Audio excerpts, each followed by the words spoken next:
Dons do Espírito Santo. 1 Coríntios 12. Há indivíduos que se revelam extremamente talentosos em determinadas áreas, como por exemplo, na música, na oratória, no ensino, nas artes, nos esportes, etc. Os talentos ou aptidões naturais já nascem com as pessoas, sendo algo inerente à vida humana.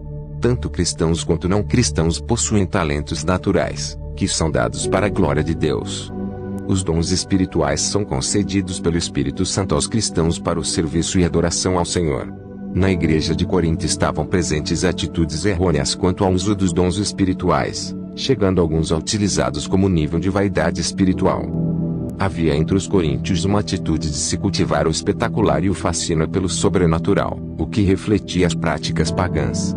É preciso deixar claro que nem todas as manifestações de entusiasmo religioso provêm de Deus. Este estudo pretende apresentar alguns princípios para uma correta utilização dos dons espirituais, sem contudo oferecer uma análise pormenorizada de cada um deles. Eles são encontrados em Romanos 12, 3 a 8, 1 Coríntios 12, Efésios 4, 7 a 12 e 1 Pedro 4 e 10 a 11. Primeiro, a procedência dos dons espirituais.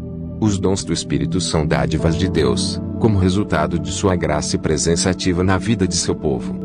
O Novo Testamento mostra esta procedência de diversas maneiras. 1. Eles são da graça de Deus. A própria palavra dom indica que é algo dado por Deus, sendo um favor imerecido de Deus. Esta dádiva é gratuita e espontânea. Isso está evidente em Romanos 12, 6, Efésios 4, 7 e Pedro 4 e 10. 2. Eles são do Espírito de Deus. Em 1 Coríntios 12, a ideia é de algo espiritual, a respeito dos dons espirituais. O verso 11 do mesmo capítulo diz que é o Espírito quem distribui como lhe apraz. É o Espírito Santo quem nos dota de dons espirituais. 3. Eles são da soberania de Deus.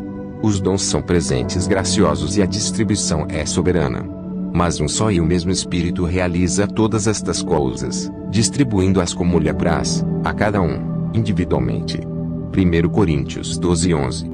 Assim sendo, mesmo que tenhamos de procurar os melhores dons. 1 Coríntios 12, 31. A partilha não depende da vontade humana, mas da vontade soberana do próprio Espírito Santo. Hebreus 2, 1 a 4. Daí, não há nenhuma justificativa para inveja, arrogância e nem frustração. Cada cristão precisa estar contente com o dom que recebeu e nunca ter inveja dos outros, portanto tem dons que você ainda não recebeu. 2. O alcance dos dons espirituais. Há uma diversidade bem como uma distribuição ampla dos dons. O dom não é privilégio de um grupo seleto ou de uma determinada comunidade religiosa. 2.1. Distribuição a cada um. Em Romanos 12, 13 e 6, 1 Coríntios 12, 11, Efésios 4, 7 e 1 Pedro 4 e 10.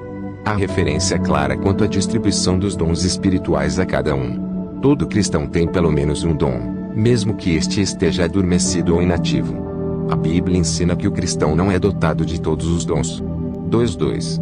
Distribuição aos membros do corpo de Cristo. O apóstolo Paulo utiliza a metáfora do corpo para falar sobre a igreja como o corpo de Cristo.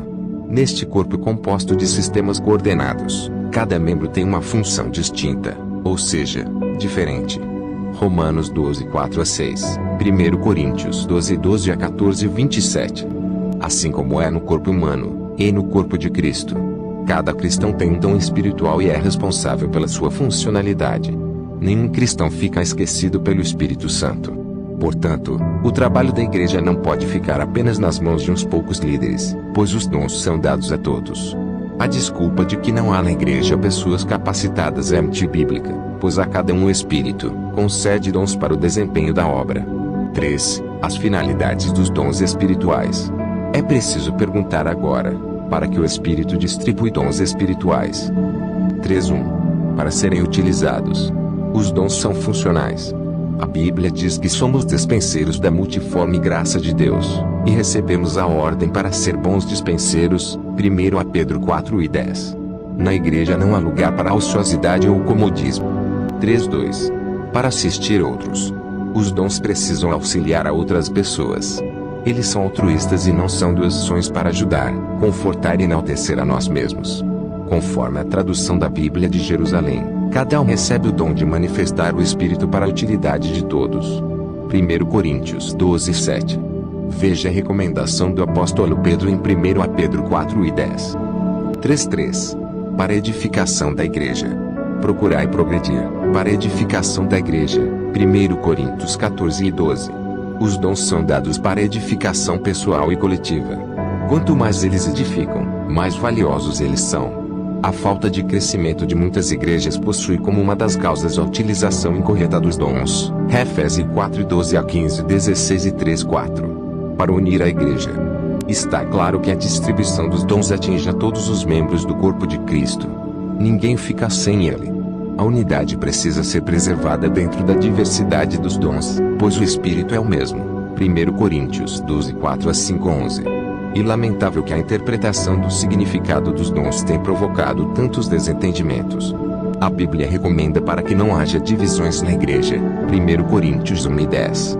É preciso deixar claro, de modo conclusivo, que uma coisa é dom do Espírito, o qual o cristão recebe por ocasião da sua conversão a Cristo, e outra coisa são os dons do Espírito, que o Espírito Santo faz depois que se encontra no coração do homem. Eles são dados de modo soberano e livre pelo Espírito Santo, a cada um segundo a sua vontade e sempre com uma finalidade prática e útil. Cada cristão deve buscar uma intimidade maior com Deus para compreender qual é o seu dom e aplicá-lo ao serviço do Mestre. Para pensar, cada cristão tem um dom espiritual e é responsável pela sua funcionalidade. Nenhum cristão fica esquecido pelo Espírito Santo.